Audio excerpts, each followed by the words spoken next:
আসসালামু আলাইকুম। আমি ভাবতেও পারিনি কখনো যে আমার রিজিকটা সারা বাংলাদেশে এরকম ছড়ানো ছিটানো আছে। আমি এখন অবস্থান করছি মাগুরা জেলার শ্রীপুর থানাতে। মাগুরা জেলাটা ছোট্ট একটি জেলা, সেখানে মাগুরা সদর থানা সহকারে ৪টি থানা নিয়ে এই জেলাটা গঠিত হয়েছে। শ্রীপুর থানাটা প্রকৃতপক্ষে একদম প্রত্যন্ত এবং গ্রাম অঞ্চলে। থানার সামনেই একটি পার্ক আছে এবং পার্কের পরেই আছেন একটি নদী, এবং এই নদীটা বয়ে গেছেন এই থানার পাশ দিয়ে, এবং পাশেই আছেন, এটি হচ্ছে থানার সামনে পার্ক, যেখানে জেলা প্রশাসকের পক্ষ থেকে সম্ভবত এরকম একটি পার্ক করে দেওয়া হয়েছে, যেখানে শহরবাসী অথবা আশপাশের মানুষরা একটু বিনোদন নেবেন। জায়গাটা মোটামুটিভাবে চমৎকার, তবে অতটা চমৎকার নয়।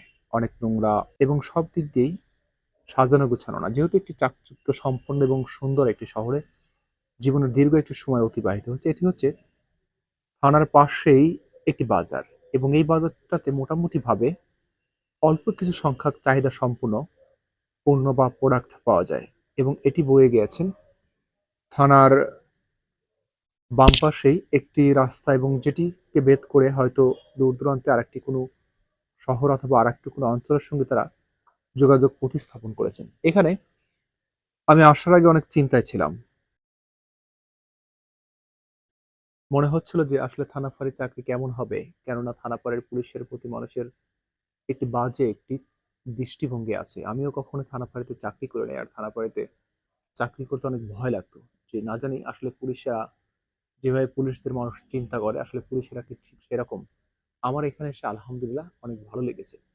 এখানের যে প্রধান আছেন, থানার যে প্রধান আছেন, ওসি স্যার আছেন, এবং এখানের স্টাফ যারা আছেন প্রত্যেকেই অন্তত খুবই শান্তিপ্রিয়, এবং নামাজ পড়েন। নামাজের একটি ঘর আছে, আমরা ৫ ওয়াক্ত নামাজ পড়তে পারি জামাতে, এবং মোটামুটিভাবে আমরা খুব স্বাচ্ছন্দ্য এবং ভালো একটি পরিবেশে আমরা অতিবাহিত করছি আমাদের সময়কে।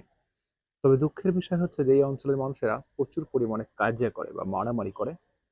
একজনের সঙ্গে দ্বন্দ্ব লাগলে একটি দল বেঁধে বা গোষ্ঠী বেঁধে লাইটা ফালা নিয়ে তারা প্রতিনিয়তই সপ্তাহে ২ দিন ৩ দিন তারা এরকম মারামারির সঙ্গে এবং হিংসাত্মক একটি আচরণ নিয়ে তারা এই অঞ্চলকে গড়ে তুলেছেন, এবং এটি প্রাচীন এবং অত্যন্ত পুরানো একটি বাজে সংস্কৃতিকে তারা বহন করছেন। এখান থেকে অন্তত এখানকার মানুষদেরকে বের হয়ে আসতে হবে। যা হোক, আজ এখানে শেষ করলাম। নতুন কোনো গল্প এবং কথা নিয়ে আবার দেখা হবে। আল্লাহ হাফিজ।